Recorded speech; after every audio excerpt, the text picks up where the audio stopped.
മോന്മാരാണ്. ഇത് മൂത്ത മോൻ അമർനാഥ്, ഇളയ മോൻ അർജുൻ. എന്താ മോന്റെ പേര്? അർജുൻ. അർജുൻ. ഏത് സ്റ്റാൻഡേർഡിലാ പഠിക്കുന്നത്? KG 2 okay. മൂത്ത മോൻ എന്താ? അമർനാഥ്. ഏത് സ്റ്റാൻഡേർഡിൽ പഠിക്കുന്നു? 7th. എങ്ങനെയുണ്ട് ഇത്തവണ ഈ ആഘോഷങ്ങളും ഉത്സവങ്ങളൊക്കെ? നമ്മുടെ ജീവിതത്തിന്റെ ഒരു ഭാഗം തന്നെയാണല്ലോ കൊറ്റംകുളങ്ങര അമ്പലവും ചമയവിളക്കും എന്ന് പറയുമ്പോൾ. ഈ വാർത്ത ഞാൻ കാണാറുണ്ട്. അപ്പോൾ എല്ലാ വർഷത്തെയും പോലെ കുഞ്ഞുങ്ങളെ മൂത്ത മോന് 1 വയസ്സ് തൊട്ട് എടുക്കുന്നുണ്ട് ചമയവിളക്ക്. ചെറിയ ആൾ ജനിച്ചത് കോവിഡ് ടൈമിലായതുകൊണ്ട് ഒരു 2 വർഷം എടുത്തില്ല. അപ്പോൾ ബാക്കി എല്ലാ വർഷവും ദേവിയുടെ മുന്നിൽ നമ്മുടെ ഒരു നേർച്ചയാണല്ലോ, ഏറ്റവും വലിയൊരു നേർച്ചയാണ്. അപ്പോൾ മക്കളെ അവർക്ക് താല്പര്യമുള്ള കാലത്തോളം വിളക്കെടുപ്പിക്കണം. നമ്മുടെ നാടിൻ്റെ വിശ്വാസമാണ്, നമ്മുടെ വിശ്വാസമാണ്. അതെ, മറ്റെങ്കിലും കാണാത്ത ഒരു ഐതിഹ്യവും അല്ലേ, സങ്കല്പങ്ങളും ഒക്കെ ആണല്ലോ, അതിനെ കുറിച്ചൊന്ന് പറയാം.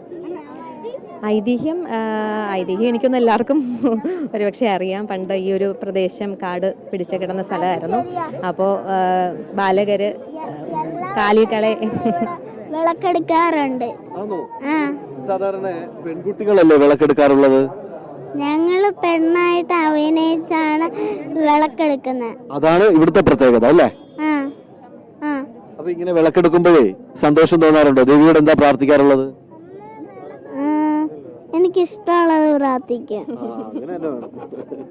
എന്നാലും എന്താ കുഞ്ഞ് പ്രാർത്ഥിക്കുന്ന ദേവിയോട് എപ്പോഴും? എനിക്കിഷ്ടമുള്ള പ്രാർത്ഥന. അതെ അതെ, പ്രാർത്ഥന പുറത്തു പറയാൻ പാടില്ല, ദേവിയോട് മാത്രം പറയുന്ന കാര്യമാണ് അല്ലേ? നല്ല കാര്യം. മോന്റെ പ്രാർത്ഥന ദൈവം കേൾക്കട്ടെ, എല്ലാ ഐശ്വര്യങ്ങളും ഉണ്ടാവട്ടെ.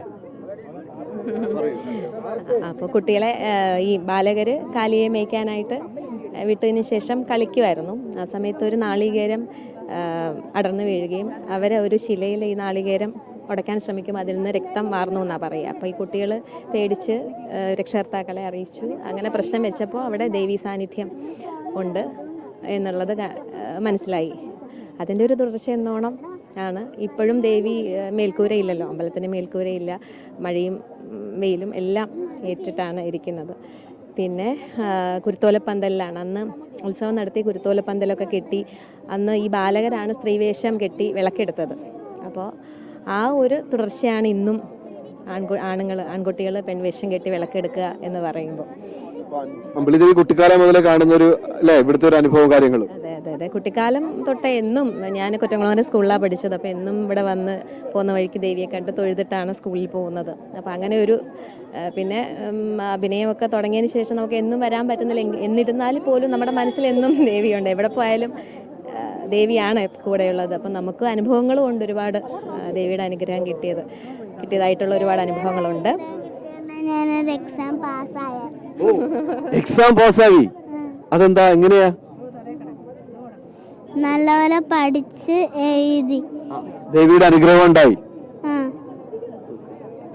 പഠിച്ചപ്പോ ദേവി എല്ലാം ഓർമ്മിപ്പിച്ചു തന്നല്ലേ കുഞ്ഞിനെ? ഇനിയൊക്കെ വിളക്കെടുക്കണ്ട ഒരുപാട് വർഷങ്ങളല്ലേ? എല്ലാ കൊല്ലം വരുമോ ഇങ്ങനെ ഒരുങ്ങിയിട്ടൊക്കെ?